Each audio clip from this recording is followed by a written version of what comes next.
Hello everyone, welcome back to the another video. आज से हम स्टार्ट करने जा रहे हैं बीएससी सेकंड सेमेस्टर की सेकंड यूनिट, जिसके अंदर हम पढ़ेंगे मैग्नेटिक फील्ड के बारे में। तो देखिए, इससे पिछली यूनिट के अंदर हमने इलेक्ट्रिक फील्ड के बारे में पढ़ा था और इलेक्ट्रिक फील्ड कैसे प्रोड्यूस हो रहा था। तो देखिए, स्टैटिक चार्जेस जब भी होते हैं हमारे पास, तो वो क्या प्रोड्यूस करते हैं? ओनली प्रोड्यूस करते हैं इलेक्ट्रिक फील्ड, ठीक है। लेकिन अगर हमारे पास मूविंग चार्जेस होते हैं तो वो क्या प्रोड्यूस करते हैं? Electric field and magnetic field both. आप कहोगे सर कैसे?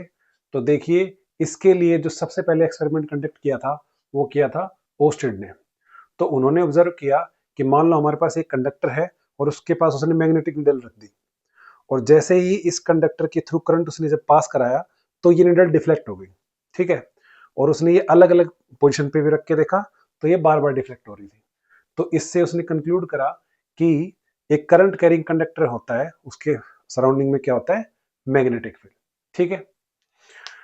तो आप कहोगे सर यहाँ पे तो हम मूविंग चार्जेस की बात कर रहे हैं और यहाँ पे आप करंट की बात कर रहे हो, तो दोनों रिलेटेड कैसे हैं? तो देखिए, ये क्रॉस सेक्शनल एरिया है। मान लो इस एरिया के थ्रू हर सेकंड में कितना चार्ज जा रहा है, हर सेकंड में कितना चार्ज जा रहा है, उसको हम क्या बोलते हैं? Electric current. तो बेसिकली हम करंट कैसे डिफाइन करते हैं? Q I equals to Q upon T, charge flowing per unit time. तो बेसिकली चार्ज के फ्लो करने से हमारा करंट बना और उस करंट की वजह से हमारा मैग्नेटिक फील्ड बना, ठीक है। तो हम क्या कंक्लूड करते हैं कि स्टैटिक चार्जेस की वजह से तो हम सिर्फ इलेक्ट्रिक फील्ड पढ़ते हैं, जो कि हमने लास्ट चैप्टर में पढ़ा है। लेकिन मूविंग चार्जेस की वजह से करंट कंस्टिट्यूट होता है और उस करंट की वजह से मैग्नेटिक फील्ड होता है। तो हम डायरेक्टली बोलते हैं कि moving charges produce both electric field and magnetic field, ठीक है। तो अब हम बात करते हैं कि मैग्नेटिक फील्ड क्या होता है। So the magnetic field is the space around a magnet और अ करंट कैरिंग कंडक्टर, ठीक है, जिसके अंदर उसका मैग्नेटिक इफेक्ट फील किया जा सकता है, उसको हम क्या बोलते हैं? मैग्नेटिक फील्ड, ठीक है। तो ये वो स्पेस है, वो रीजन है, किस किस के अराउंड? या तो मैग्नेट हो या कोई करंट कैरिंग कंडक्टर हो, जिसके अराउंड उसका मैग्नेटिक इफेक्ट फील किया जा सके, उसको हम क्या बोलते हैं? मैग्नेटिक फील्ड, ठीक है। इसको डिनोट कैसे करते हैं? बी से। इसके ऊपर वेक्टर का निशान क्यों है? क्योंकि एक वेक्टर क्वांटिटी है, ठीक है। अब इसकी एसआई यूनिट क्या होती है?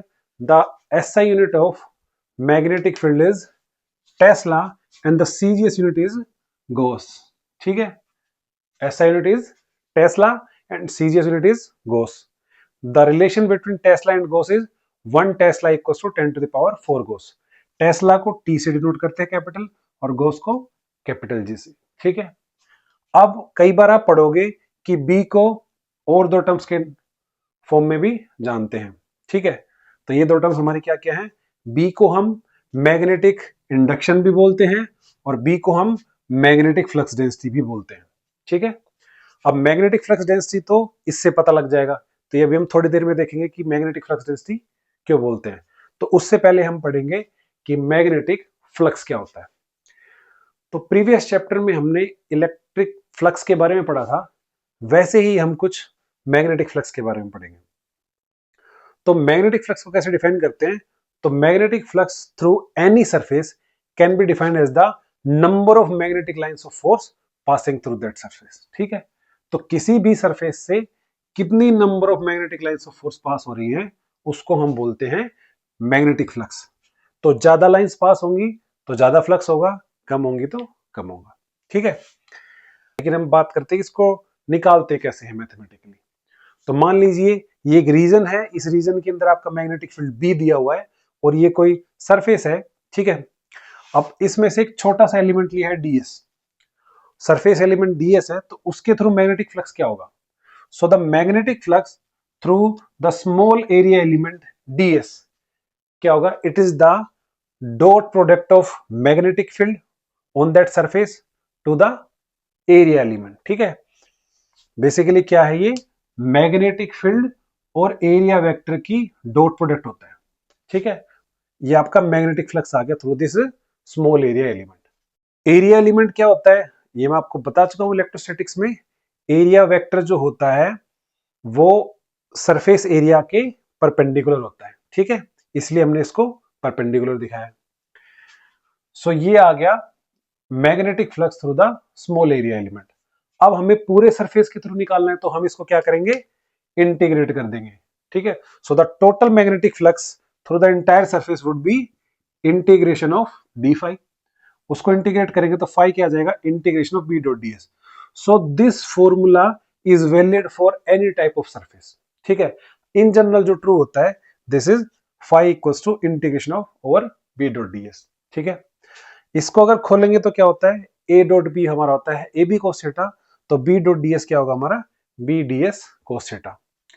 Dot product of two vector quantity always comes out to be a scalar quantity, इसलिए हमारा मैग्नेटिक फ्लक्स क्या है, एक स्केलर क्वांटिटी है, ठीक है, जिसकी कोई डायरेक्शन वगैरह नहीं होती है। अब हम इसकी एसआई यूनिट के बारे में बात करते हैं। तो मैग्नेटिक फ्लक्स की जो एसआई यूनिट होती है वो होती है वेबर, इसको डिनोट करते हैं डब्ल्यू से, और जो सीजीएस यूनिट होती है वो होती है मैक्सवेल, जिसको डिनोट करते हैं एमएक्स से। दोनों के बीच में रिलेशन क्या होता है, 1 weber equals to 10 to the power 8 maxwell. यहां पे एमएक्स लिख देते हैं। तो मैग्नेटिक फ्लक्स का हम फॉर्मूला क्या निकाल चुके हैं, integration of B dot D S, और ये किसके बराबर आ जाता है, B D S cos theta. अब मान लो कि जिस रीजन में हमने ये मैग्नेटिक फ्लक्स निकाला है उस सरफेस के थ्रू, तो उस सरफेस पे पूरे पे जो मैग्नेटिक फील्ड है वो यूनिफॉर्म हो, और उस पूरे सरफेस पे जो एरिया वेक्टर है और मैग्नेटिक फील्ड है उसके बीच में थीटा कांस्टेंट हो, तो क्या होगा, इंटीग्रेशन के बाहर वो चीजें हमेशा बाहर आ जाती है जो कांस्टेंट हो। तो ये इंटीग्रेशन है, इसके बाहर बी भी आ जाएगा और कोस थीटा भी आ जाएगा, बच जाएगा इंटीग्रेशन ऑफ डीएस। अब इंटीग्रेशन ऑफ डीएस का मतलब क्या है, वो छोटा सा एरिया एलिमेंट था, उसको इंटीग्रेट करेंगे तो हमारा पूरा सरफेस आ जाएगा। तो इसको इंटीग्रेट करने पे ए आ गया, A is the surface area of that surface, ठीक है। तो अब ये बन गया B A cos theta. B A cos theta को मैं क्या लिख सकता हूं, बी डॉट ए, ठीक है। तो हमारा मैग्नेटिक फ्लक्स किसके बराबर आ जाता है, बी डॉट ए, और ये कब आता है, जब आपका बी यूनिफॉर्म हो पूरे सरफेस पे और थीटा आपका कांस्टेंट हो, ठीक है। अब यहां से मैं बी क्या लिख सकता हूं, फाई अपॉन ए। तो देखिए अभी अभी हमने थोड़ी देर पहले पढ़ा था कि बी को हम मैग्नेटिक फ्लक्स डेंसिटी भी बोलते हैं। तो यहां से हम फॉर्मूला देखते हैं कि बी आता है फाई अपॉन ए। इसका मतलब क्या है कि हर यूनिट एरिया में कितना फ्लक्स है उसको कौन बता रहा है, मैग्नेटिक फील्ड, ठीक है। So the magnetic flux per unit area is the magnetic field, ठीक है। अब इस बी को इसलिए मैं क्या बोल सकता हूं, मैग्नेटिक फ्लक्स डेंसिटी, कि मैग्नेटिक फ्लक्स की डेंसिटी को कौन बता रहा है, मैग्नेटिक फील्ड, इसलिए मैग्नेटिक फील्ड को हम क्या बोलते हैं, मैग्नेटिक फ्लक्स डेंसिटी, ठीक है। अब हम बात करते हैं कि इनके ऊपर एक एसआई यूनिट वाला क्वेश्चन और एक डायमेंशनल फॉर्मूला का। तो देखिए लगभग आपको डायमेंशनल फॉर्मूला और एसआई यूनिट हर चीज की पता होनी चाहिए, एग्जामिनर का नहीं पता किस चीज का पूछ ले। देखिए इसके ऊपर प्रीवियस ईयर पेपर में आपका क्या पूछा हुआ है कि show that the SI unit of magnetic flux is volt into second, और इसका डायमेंशनल फॉर्मूला लिखें, ठीक है। तो इसके लिए एक छोटी सी चीज मैं यूज कर रहा हूं 12th क्लास से। तो Faraday's law of electromagnetic induction क्या था कि induced EMF in the coil कितनी आती है, minus D phi by D T. सिर्फ डायमेंशनली देखें तो फाई यहां से क्या आएगा, ई इंटू में टी, तो phi equals to E into में टी, मैग्नीट्यूड लिख दिया। अब ई तो क्या है आपका ईएमएफ, और ईएमएफ को मेजर करते हैं वोल्ट में और टी को मेजर करते हैं सेकंड में, तो ये आ गया वोल्ट इंटू में सेकंड। तो यहां से प्रूव हो गया, ध्यान रखना है। दूसरा इसका पूछ रहा था डायमेंशनल फॉर्मूला।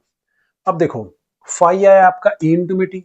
अब ईएमएफ क्या होता है, तो जो आपका पोटेंशियल, आपकी पोटेंशियल वाला फॉर्मूला था वो क्या था, work done per unit charge, तो ये वही है। तो ई को मैं क्या लिख सकता हूँ, डब्ल्यू अपॉन क्यू, डायमेंशनली सिर्फ, ठीक है, और टी इंटू में है। अब क्यू किसके बराबर होता है, देखिए इलेक्ट्रिक करंट जो होता है हमारा वो होता है charge flowing per unit time. तो यहां से चार्ज क्या होगा, करंट इंटू में टाइम, ठीक है। तो यहां से हो गया करंट इंटू में टाइम, और ऊपर टी है ऑलरेडी, तो टी से टी कैंसिल हो जाएगा, ये आ जाएगा वर्क डन अपॉन आई। अब वर्क डन का तो डायमेंशनल फॉर्मूला हमें याद है, M1L2 T माइनस टू, और करंट के लिए यूनिट क्या होती है, करंट के लिए डायमेंशनल फॉर्मूला होता है ए माइनस वन ऊपर चला जाएगा, ए फॉर एम्पियर, ठीक है। कोई कहेगा सर मुझे तो वर्क डन का भी याद नहीं है, तो भाई देखो वर्क डन क्या होता है, फोर्स इंटू में डिस्प्लेसमेंट।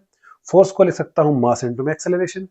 एक्सेलरेशन क्या होता है? वेलोसिटी अपॉन टाइम, और वेलोसिटी क्या होता है? Distance upon time. ठीक है, ये सब लिख दिया है। मास के लिए m, डिस्टेंस के लिए l, फिर दोबारा डिस्टेंस के लिए l, फिर t, इसको ऊपर लेके तो क्या बन गया? m1 l2 t-2। ठीक है, तो ये आपको याद होना चाहिए, इसमें पुट कर दिया, ये आपका आ गया। ठीक है, अब कोई कहे कि हमें डायमेंशनल फॉर्मूला बताना है मैग्नेटिक फील्ड का, तो मैग्नेटिक फील्ड का भी डायमेंशनल फॉर्मूला कैसे निकालेंगे? बी आता है आपका डायमेंशनली फाई अपॉन ए, और फाई की यूनिट अभी भी निकालिए, m1 l2 t-2 इंटू में a-1 अपॉन में एरिया। एरिया का डायमेंशन क्या होता है? एल स्क्वायर, तो एल स्क्वायर से एल स्क्वायर कट जाएगा, this is m t-2 a-1। ठीक है, तो this was all about magnetic field and magnetic flux. मिलते हैं अगले लेक्चर में।